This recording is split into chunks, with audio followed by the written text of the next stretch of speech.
सौरमंडल सूर्य और सूर्य के अन्य जो एक चारों चक्कर लगाने वाले ग्रह, उपग्रह और अन्य पिंड होते हैं, उनसे मिलकर सौरमंडल का निर्माण होता है। ये हमने ध्यान रखना है। तो अगर आपसे क्वेश्चन पूछा जाए अब आपसे कि सौरमंडल में कितने तारे हैं, एक ही तारा है सिर्फ, है ना। हम लोग कहेंगे जी हमें तो आसमान में बहुत सारे तारे दिखाई दे रहे हैं, कई लाखों करोड़ों तारे दिखाई दे रहे हैं, अंतरिक्ष है वो, लेकिन वो हमारे सौरमंडल से बाहर का हिस्सा है सिर्फ। लेकिन हमारे सौरमंडल में सिर्फ एक ही तारा है, वो है सूर्य। तो सूर्य के चारों चक्कर लगाने वाले कुछ ग्रह हैं, जिनमें से सबसे पहला ग्रह कौन सा है? बुध है ना। बुध को हम लोग मरकरी कहते हैं, ठीक है। सेकंड नंबर पे कौन सा है? शुक्र ग्रह, शुक्र ग्रह वीनस। थर्ड नंबर पे कौन सा है? पृथ्वी है, अर्थ।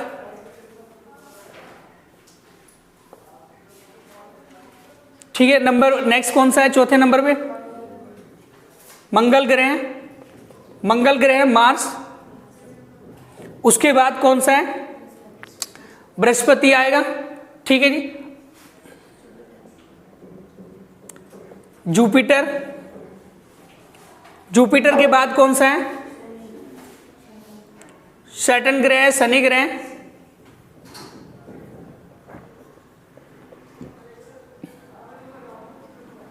उसके बाद अरुण ग्रह,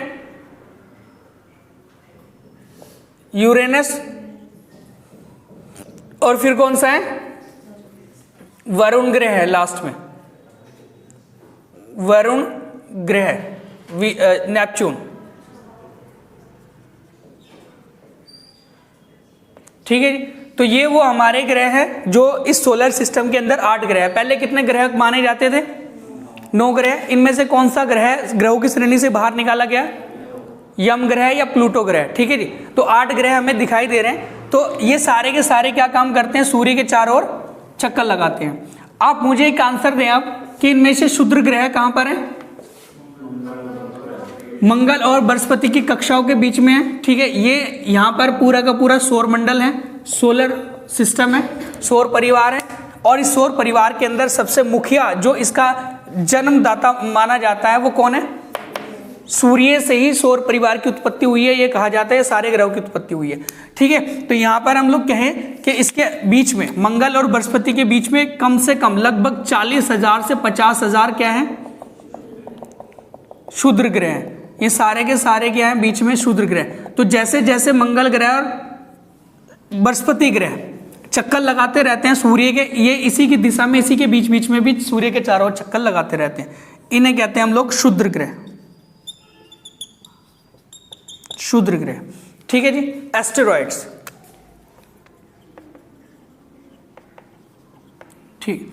अब आ जाओ जरा हम लोग सूर्य के सबसे मतलब सूर्य से दूरी पर ग्रहों का क्रम पूछा जाए आपसे, तो पहले नंबर पे कौन सा आंसर लगेगा आपका? बुध ग्रह लगेगा। नंबर सेकंड पे कौन सा? फिर पृथ्वी, मंगल, बृहस्पति, शनि, अरुण, वरुण, ठीक है। अगर आपसे आकार के अनुसार पूछा जाए, पहले तो मैं आपको बताऊं कि इनमें से आंतरिक ग्रह कौन से हैं? बुध ग्रह, शुक्र ग्रह, पृथ्वी और मंगल। आंतरिक ग्रह, इंटरनल है ना, या इनर प्लेनेट। आंतरिक ग्रह, आंतरिक ग्रह किसे कहते हैं हम लोग? नहीं मतलब कहते किसे हैं?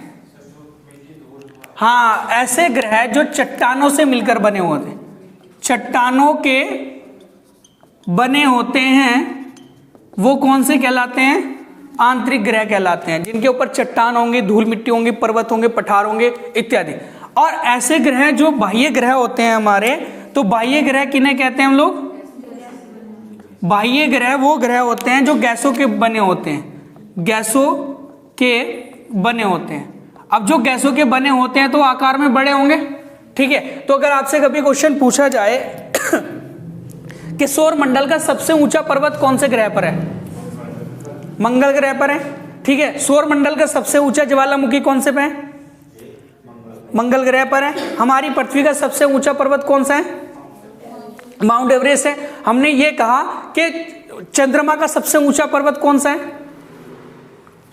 लिबनिट्स, सुना होगा आपने, लिबनिट्स, ठीक है। तो जितने भी आंतरिक ग्रह हैं इनके ऊपर पर्वत भी मिलेंगे, धूल मिट्टी भी मिलेंगी, चट्टान भी मिलेंगे, क्योंकि ऐसे ग्रह हैं ये जो चट्टानों से मिलकर बने हों। इनके ऊपर कोई चट्टान, कोई पर्वत, कोई पठार इत्यादि नहीं मिलेंगे, क्योंकि ये गैसों के बने हुए। ठीक है, अब आपसे क्वेश्चन आता है हमारे पेपर में कि आंतरिक ग्रहों में, आंतरिक ग्रह जो चट्टानों के बने होते हैं, इनका साइज तो बाहर वाले ग्रहों से तो छोटा होगा ही होगा। तो अगर आपसे कभी क्वेश्चन पूछा जाए कि आकार के अनुसार आकार के अनुसार ग्रहों का घटता क्रम क्या है, ग्रहों का घटता क्रम क्या है, तो सबसे बड़ा ग्रह कौन सा है? बृहस्पति लगेगा आंसर। सेकंड नंबर पे जो जितने भी चारों बाह्य ग्रह हैं, इन बाह्य ग्रहों को सबसे पहले लिखेंगे हम लोग, है ना। उसके बाद तीसरा कौन सा है? अरुण ग्रह है ना। फिर कौन सा है? वरुण ग्रह है, नेपच्यून है। फिर उसके बाद जैसे हम लोग आंतरिक ग्रहों में आएंगे, सबसे बड़ा कौन सा है? पृथ्वी है हमारी। और पृथ्वी की जुड़वा बहन, छोटी बहन किसे कहते हैं? शुक्र ग्रह आएगा पृथ्वी के बाद। शुक्र ग्रह के बाद कौन सबसे छोटा? अपने परिवार के साथ रहता है, परिवार मतलब परिवार के मुखिया के साथ, अपने माता पिता के साथ सबसे छोटा ग्रह रहता है। तो बचा कौन सा हमारे पास? मंगल। तो शुक्र ग्रह के बाद मंगल है, और मंगल ग्रह के बाद कौन सा है जी? बुध ग्रह। तो सबसे छोटा ग्रह कौन सा है और सबसे बड़ा ग्रह कौन सा है? चौथे नंबर का कौन सा सबसे बड़ा ग्रह? वरुण है। सातवें नंबर का सबसे बड़ा कौन सा है? मंगल। ठीक है, तो इस तरीके से हम लोग इनका घटता क्रम देख सकते हैं। जैसे क्वेश्चन पूछा जाता है कि ये जो लार्जेस्ट प्लेनेट है हमारे चारों के चारों, इनको तो हम लोग सबसे पहले उठा के रख देंगे। और जो आंतरिक ग्रह हैं उनमें सबसे बड़ा है पृथ्वी, और पृथ्वी की छोटी बहन किसे कहा जाता है? शुक्र को कहा जाता है। तो पृथ्वी के बाद शुक्र ग्रह आएगा। उसके बाद हमें पता है कि परिवार के मुखिया के साथ में छोटा बच्चा या फिर छोटा ग्रह रहता है, तो उसको तो सबसे बाद में रखेंगे। बच्चा कौन सा? मंगल ग्रह। तो पहले पृथ्वी आंतरिक ग्रहों में, फिर शुक्र, फिर मंगल, और फिर हमारा बुध ग्रह आएगा। यहां तक हमने ध्यान रखना है, इतनी बात। तो ये था हमारा ग्रहों का घटता क्रम। और सूर्य से दूरी पर ग्रहों का क्रम ये है, ये भी करके क्वेश्चन एग्जाम में आ जाता है। आंतरिक ग्रह किसे कहते हैं, बाह्य ग्रह किसे कहते हैं, ये चीज हमने लिख लिया। अब इनके उपग्रहों की संख्या हम लोग लिख लेंगे साथ साथ यहीं पर ही। क्या बुध ग्रह का कोई उपग्रह है? बुध ग्रह का कोई उपग्रह है? नहीं है, जीरो उपग्रह रहेगा, 9 सैटेलाइट होगा, नेचुरल सैटेलाइट। शुक्र ग्रह के कितने उपग्रह हैं? 0 हैं, तो ये भी हमारा 0 रहेगा। पृथ्वी के कितने हैं? 1 है, वो है चंद्रमा। मंगल के कितने हैं? 2 हैं, वो है फोबोस और डिमोस। बृहस्पति के कितने हैं?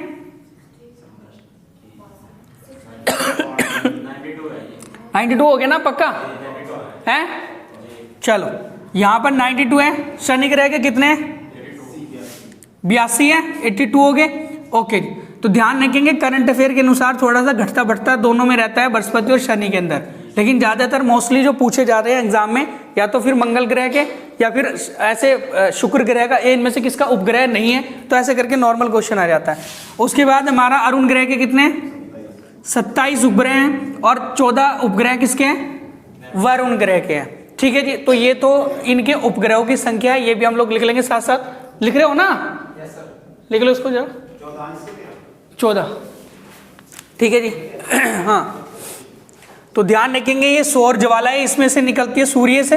अब सूर्य के बारे में भी हम लोग डिस्कस करेंगे, पूरा एक्सप्लेन करेंगे जो भी क्वेश्चन एग्जाम में पूछे जाते हैं सूर्य से संबंधित, सूर्य ग्रहण से संबंधित। ठीक है,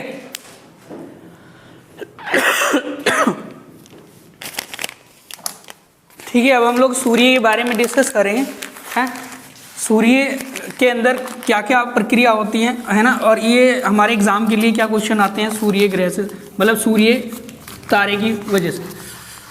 और फिर ये सारे ग्रहों के बारे में, एक एक क्वालिटी के बारे में समझेंगे इसमें ना। सूर्य के प्रकाश को पृथ्वी तक आने में कितना समय लगता है? 4 छाने।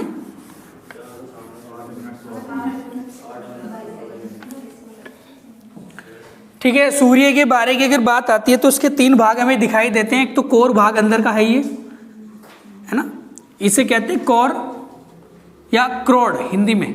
ठीक है ना, सेंटर पॉइंट होता है हमारा क्रोड। इसका जो तापमान है वो कितना होता है?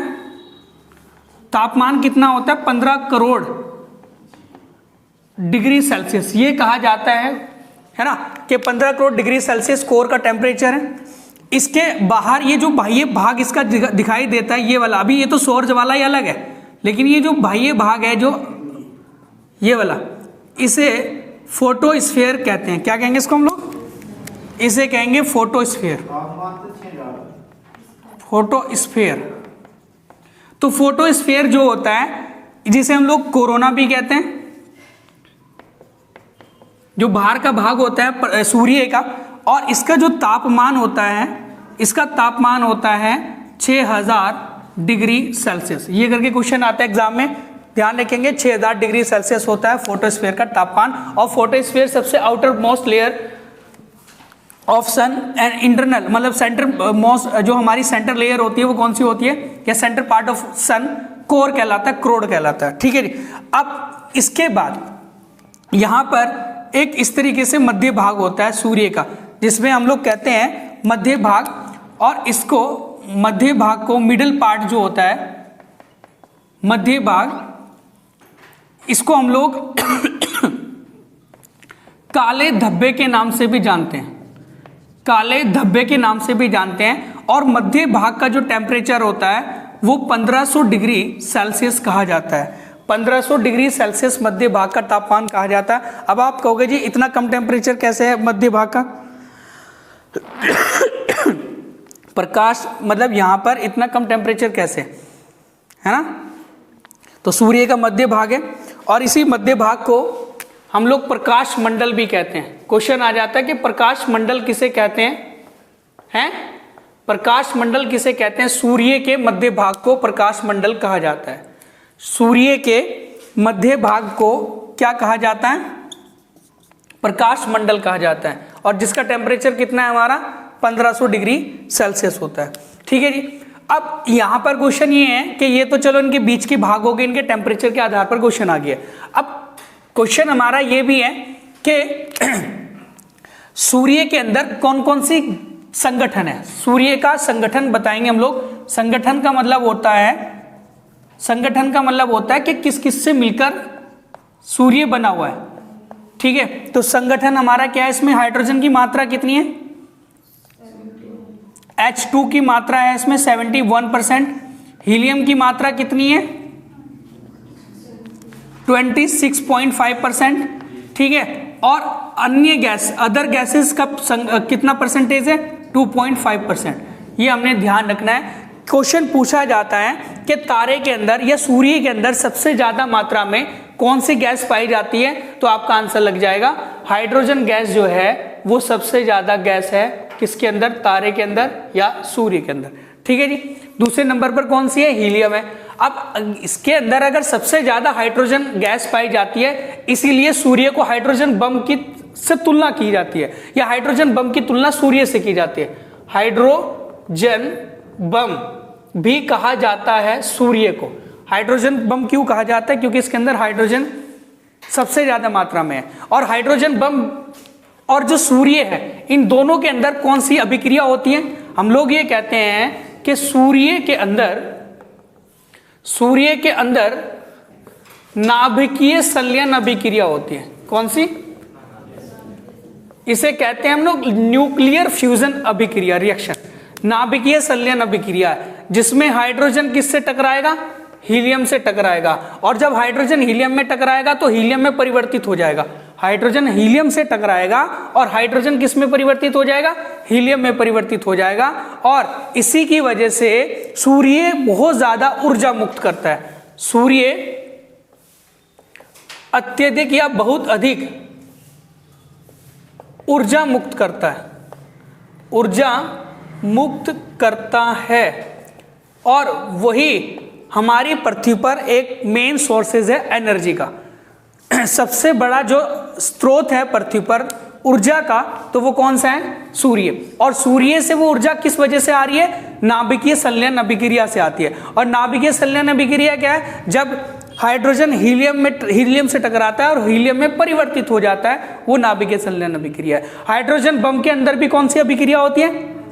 इसीलिए हाइड्रोजन बम किसे कहते हैं हम लोग? सूर्य को कहते हैं। ठीक है जी, इतना हमने ध्यान रखना है। और इसके अंदर कौन कौन सी गैसें हैं वो भी हमने लिख लिया गया है। ठीक है, अब क्वेश्चन ये है हमारा कि सूर्य कि सौर ज्वालाएं किसे कहते हैं? तो ये जो बाहर उठने वाली ज्वालाएं होती है सूर्य की, जो इस रिएक्शन के बाद हाइड्रोजन मतलब नाभिकीय संलयन अभिक्रिया के बाद जो प्रकाश उत्सर्जित होता है सूर्य का, उसे हम लोग क्या कहते हैं? सौर ज्वाला कहते हैं, सौर ज्वाला कहते हैं। लिख लेंगे हम लोग।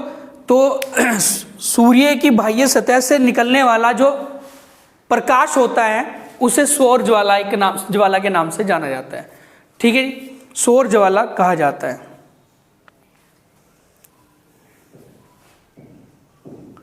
एक क्वेश्चन आता है फ्रॉनहोफर रेखाएं।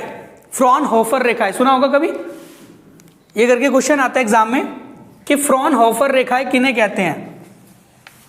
फ्रॉनहोफर रेखाएं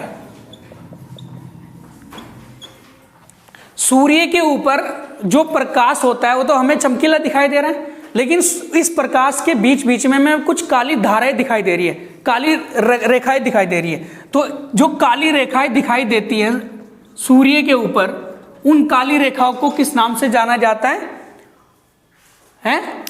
फ्रॉनहोफर रेखाएं कहा जाता है। तो फ्रॉनहोफर ने इन रेखाओं को देखा था सूर्य के ऊपर, इसीलिए जो काली रेखाएं होती है सूर्य के ऊपर, इन्हें फ्रॉनहोफर रेखाएं कहा जाता है। इतना हमने ध्यान रखना है, काली रेखाओं को फ्रॉनहोफर रेखाएं कहा जाता है। ठीक है,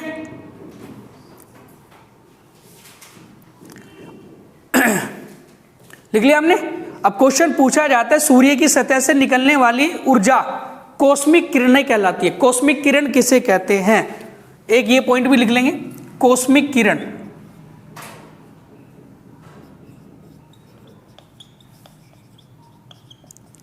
कॉस्मिक किरण किसे कहते हैं? तो सूर्य से निकलने वाली जो ऊर्जा होती है या ऊर्जा युक्त किरणें होती हैं, उन्हें कॉस्मिक किरणें कहा जाता है। ठीक है जी, कॉस्मिक किरणें किसे कहते हैं हम लोग? सूर्य से निकलने वाली ऊर्जा को, ठीक है जी, कॉस्मिक किरण कहते हैं। आप मुझे एक आंसर देंगे जरा, ब्रह्मांड के अध्ययन को क्या कहते हैं? हाँ, कभी भी क्वेश्चन आ जाए कि स्टडी ऑफ यूनिवर्स क्या कहलाती है, तो कॉस्मोलॉजी कहलाती है, क्योंकि कॉस्मोस जो होता है वो ब्रह्मांड को कहा जाता है। ब्रह्मांड को क्या कहा जाता है? कॉस्मोस कहा जाता है। और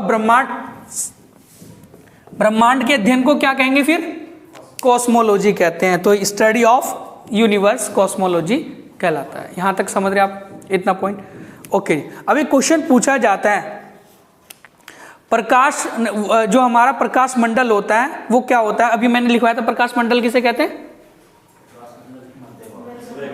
मध्य भाग को। ठीक है, प्रकाश मंडल से एक्स किरणें कब उत्सर्जित होती है? ये करके क्वेश्चन है, प्रकाश मंडल से एक्स किरणें कब उत्सर्जित होती है? हम लोग लिखेंगे सूर्य ग्रहण के समय।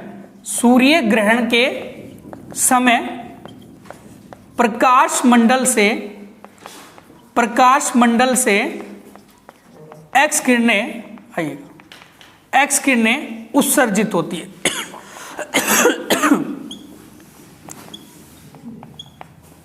प्रकाश मंडल से एक्स किरणें उत्सर्जित होती है कब? प्रकाश मंडल से एक्स किरणें कब उत्सर्जित होती है?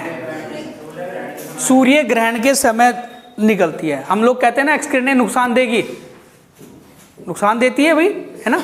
तो वो ये किरणें हैं जो सूर्य ग्रहण के समय प्रकाश मंडल से एक्स किरणें ज्यादा अत्यधिक मात्रा में उत्सर्जित होती है। अब सुन लो, पहले सूर्य के अंदर सारी की सारी हमारी विद्युत चुंबकीय तरंगें भी निकलती है। सुना होगा आपने कभी इलेक्ट्रोमैग्नेटिक वेव, जिसमें गामा रेज होती है, एक्स रेज होती है, अल्ट्रावायलेट रेज होती है, अवरक्त किरणें होती है, ये सारी रेज निकलेगी। अब लेकिन इन हानिकारक किरणों से हमें बचाता कौन है? हमारी पृथ्वी के चारों ओर उपस्थित जो धूल मिट्टी के कण होते हैं, जलवाष्प होती है, पानी होता है, ओजोन की परत होती है, ये सारी की सारी हमारी पृथ्वी पर रहने वाले जितने भी जीव होते हैं उनकी रक्षा करती है ये सारी परत। समझ रहे मेरी बात? क्योंकि सूरज का प्रकाश जब पृथ्वी पर आता है तो बहुत ज्यादा रिफ्लेक्ट हो जाता है। क्यों रिफ्लेक्ट होता है? क्योंकि जो डस्ट पार्टिकल है हमारे वायुमंडल में, प्रकाश है, उनसे वो टकराता है, टकराने के बाद रिफ्लेक्ट हो जाता है, परावर्तित हो जाता है। ठीक है, और सूर्य से आने वाली जो भी हमारी अल्ट्रावायलेट रेज होती हैं, हमारी यूवी रेज होती हैं, पराबैंगनी किरणें होती हैं, उनसे कौन रक्षा करता है हमारी? वो करती है ओजोन परत। है ना, ये हमने ध्यान रखना है। ओजोन परत हमारी पृथ्वी के कौन सी लेयर में पाई जाती है? समताप मंडल में पाई जाती है। यहां तक हमने लिख लिया। अब सुन लो पहले, सूर्य के यहां दिख रहा है ना, है? ठीक है जी, ओके। अब आ जाओ पहले तो आप यहां पर सूर्य की अगर मैं बात करूं आपसे, सूर्य के प्रकाश को पृथ्वी तक आने में, सूर्य के प्रकाश को पृथ्वी तक आने में कितना समय लगता है? सूर्य के प्रकाश को पृथ्वी तक आने में कितना समय लगता है? या तो हम लोग कहेंगे 8 मिनट 18 सेकंड, या फिर 16 सेकंड, या फिर 20 सेकंड। कहीं भी इस तरीके से ऑप्शन आ जाए तो ये हमारा आंसर लग जाएगा। अगर कभी क्वेश्चन पूछा जाए टोटल सेकंड्स कितनी लगती है, तो टोटल सेकंड्स कितना आंसर दोगे आप? कुल सेकंड कितनी है? लगभग 500 सेकंड, बस केवल 500 सेकंड, है ना।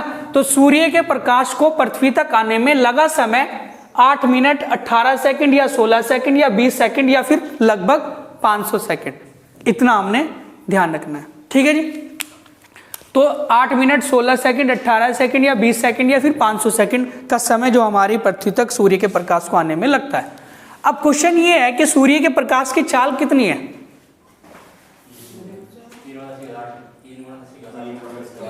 हाँ, बस ये हमने ध्यान रखना है ना।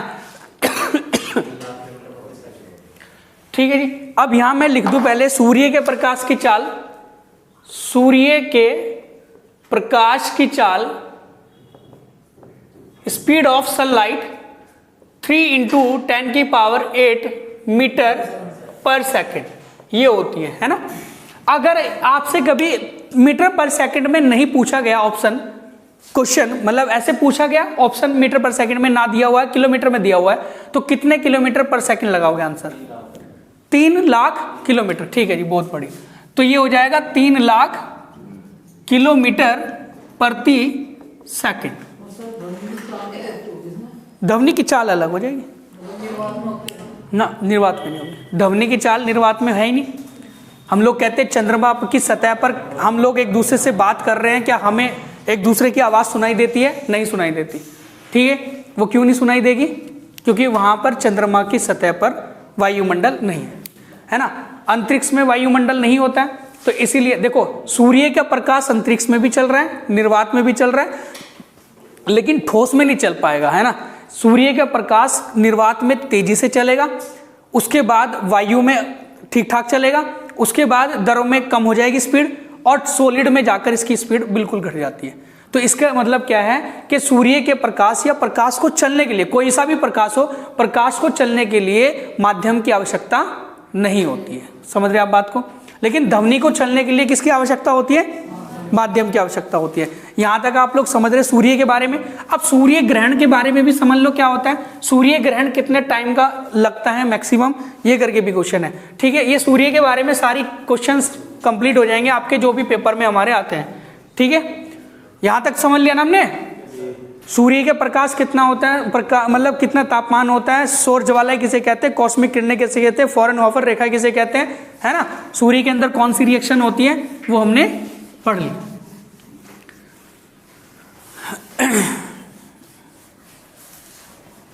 अब आ जाओ आप, सूर्य ग्रहण किसे कहते हैं? सूर्य ग्रहण किसे कहते हैं अगर क्वेश्चन आता है, जब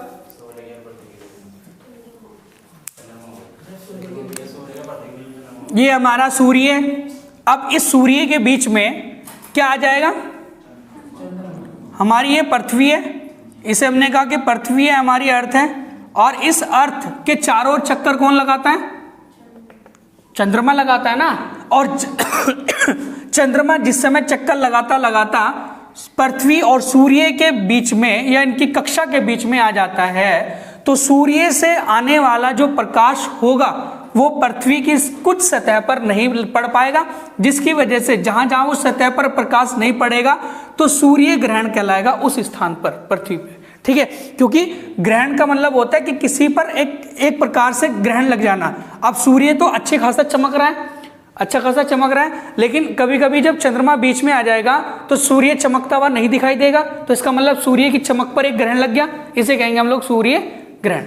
ठीक है, ये हमारा चंद्रमा है, ठीक है, और ये हमारी पृथ्वी है। और जिस तरीके से सूर्य का प्रकाश आता है पृथ्वी पर, तो यहां से क्या करेगा, ये बीच में चंद्रमा आ गया, और जैसे ही चंद्रमा आ गया तो इसका मतलब क्या करेगा, चंद्रमा इसके प्रकाश को रोक लेगा, चंद्रमा इसके प्रकाश को रोक लेगा, जिसकी वजह से जहां जहां से चंद्रमा होके गुजरेगा वहां वहां पर सूर्य दिखाई नहीं देगा, या सूर्य आंशिक रूप से दिखाई देगा, या पूर्णतः नहीं दिखाई देगा, और वहां छाया पड़ जाएगी, जिसकी वजह से क्या होगा, सूर्य ग्रहण होगा। ठीक है, तो ये हमने ध्यान रखना है। सूर्य ग्रहण किसे कहते हैं कि जब सूर्य एवं पृथ्वी के बीच में चंद्रमा आ जाता है तो लिख लिया, जब सूर्य और चंद्रमा के बीच, पृथ्वी के बीच में चंद्रमा आ जाता है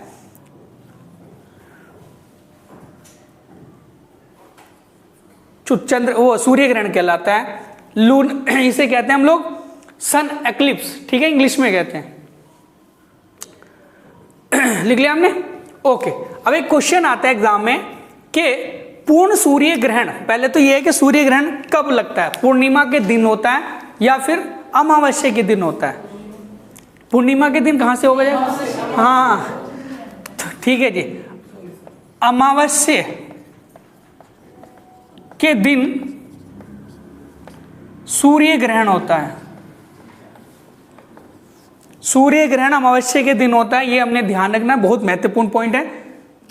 और पूर्णिमा के दिन होता है चंद्र ग्रहण, है ना, ठीक है। अब एक क्वेश्चन हमारे पेपर में ये भी है कि पूर्ण सूर्य ग्रहण जब भी कभी होगा, जहां पर भी हम लोग कहते हैं ना कि पूरा ढक गया सूर्य और हमारे बिल्कुल आसपास में अंधेरा हो गया, हमारे क्षेत्र में अंधेरा हो गया, तो कितने मिनट का लगभग पूर्ण सूर्य ग्रहण होता है, उससे ज्यादा का नहीं होगा कभी भी।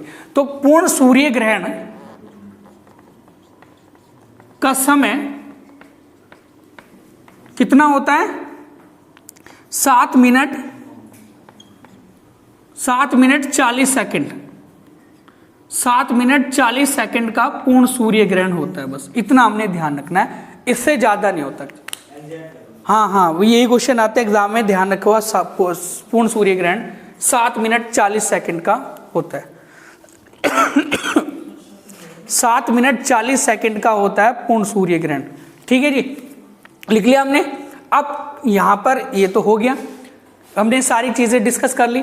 अब पृथ्वी से इसकी कंपेयर करें सूर्य की, पृथ्वी से अगर कंपेयर करें सूर्य की, तो 100, रुक जाओ जरा, हम लोग ये कहते हैं कि पृथ्वी की और चंद्रमा की, पृथ्वी की सूर्य की दूरी कितनी है, औसत दूरी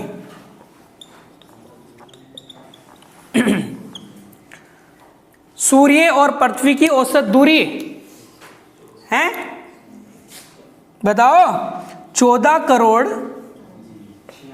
96 लाख किलोमीटर, 14 करोड़ 96 लाख किलोमीटर सूर्य और पृथ्वी की औसत दूरी होती है, ठीक है। और अगर इसे हम लोग मीटर पर सेकंड में लिखें, या सॉरी मीटर में कह रहा हूं, खाली मीटर में लिखें इसको, तो कितना लिखा जाएगा, मीटर में लिखेंगे तो कितना लिखा जाएगा, या करके लिखेंगे तो 1.496 इंटू 10 की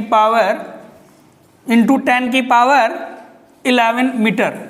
देख लो, निकाल के चेक कर लो कि सूर्य और पृथ्वी की औसत दूरी कितनी है, तो 14 करोड़ 96 लाख किलोमीटर है, या फिर 1.496 इंटू 10 की पावर 11 मीटर है। ये तो थी सूर्य और पृथ्वी की औसत दूरी। इसे किस और नाम से जाना जाता है, जो हम लोग ज्योग्राफी ना, मतलब एक साइंटिफिक नेम से इसको जानते हैं, तो इसे कहा जाता है एक खगोलीय इकाई, एक खगोलीय इकाई, एक खगोलीय इकाई किसे कहा जाता है?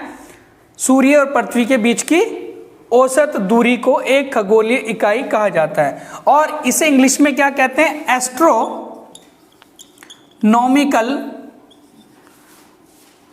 Astronomical unit. 1 astronomical unit equal to कितनी है? 1.496 × 10⁻11 मीटर, है ना? लिख लिया भाई हमने। अब एक क्वेश्चन आता है, वो क्वेश्चन ये है कि सूर्य अपनी आकाश गंगा का जब एक चक्कर लगाता है, ये सौर मंडल का एक चक्कर लगाता है, तो उसे वो कितने वर्षों में पूरा करता है? ये करके साइंटिस्ट के द्वारा अनुमान लगाया गया है कि जब सूर्य आकाश गंगा का चक्कर लगाता है तो वो कितने वर्षों में लगाता है ना? भाई सूर्य के चारों ओर तो सारे ग्रह चक्कर लगाते हैं। अब सूर्य भी तो चारों ओर चक्कर लगा रहा होगा, किसी के घूम रहा है, मोशन कर रहा है, सारी चीजें मोशन कर रही है, ठीक है? तो हम लोग कहते हैं सूर्य अपने सौर मंडल का एक चक्कर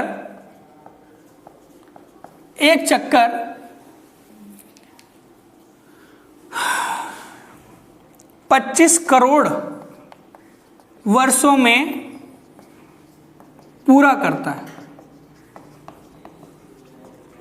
25 करोड़ वर्षों में पूरा करता है एक चक्कर। अब आप खुद अंदाजा लगा दो कि वैज्ञानिकों का कहना है 25 करोड़ वर्षों में सूर्य एक चक्कर पूरा करता है। और इसे ही लिख लिया, इसे क्या कहा जाता है? ब्रह्मांड वर्ष कहा जाता है। क्वेश्चन पूछा जाए कि ब्रह्मांड वर्ष किसे कहते हैं, तो ब्रह्मांड वर्ष किसे कहते हैं? ब्रह्मांड वर्ष कहते हैं जब सूर्य अपने सौर मंडल का एक चक्कर पूरा करता है। 25 करोड़ वर्ष। सौर वर्ष अलग होता है, इसे ब्रह्मांड वर्ष कहते हैं, ना? लिख लिया हमने, ब्रह्मांड वर्ष लिख लिया। ब्रह्मांड वर्ष इसे कहते हैं, जिसे कॉस्मोस ईयर कहा जाता है। लिख लिया। अब सुनो, पहले क्वेश्चन ये भी पूछा गया एग्जाम में कि सूर्य का व्यास पृथ्वी के व्यास का कितना गुना है? सूर्य का व्यास पृथ्वी के व्यास का कितने गुना है?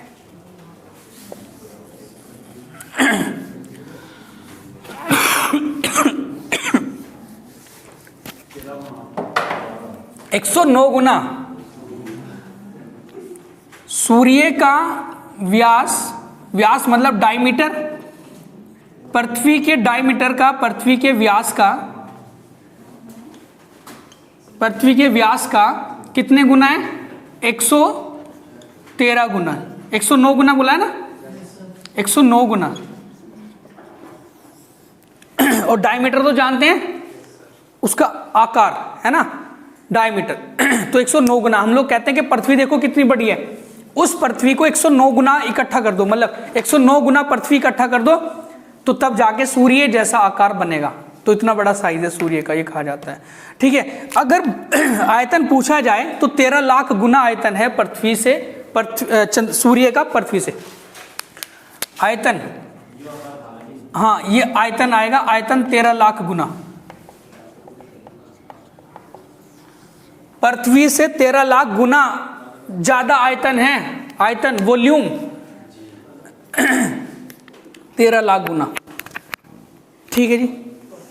और ये कहा जाता है कि सूर्य की आयु लगभग कितनी मानी जाती है? हमारी एनसीईआरटी पुस्तक में जितनी भी चीजें लिखी हुई है वो सारी मैं पढ़ा रहा हूं, हैं? अब क्वेश्चन है हमारा कि सूर्य की आयु लगभग कितनी अनुमानित मानी गई है वैज्ञानिकों के अनुसार?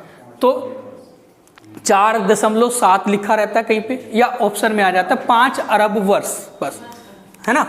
तो सूर्य की आयु पूछी जाए, अनुमानित आयु, तो 5 अरब वर्ष ये कहा गया है वैज्ञानिकों के अनुसार, ठीक है भाई? तो जो वैज्ञानिकों ने माना है वही एनसीईआरटी पुस्तकों में लिखा हुआ है, किताबों में, उसी आधार पर एग्जामिनर क्वेश्चन बनाता है और वो हम लोग डिस्कस कर रहे हैं, ठीक है? तो ये तो था सूर्य के बारे में जो भी हमने डिस्कस करा है।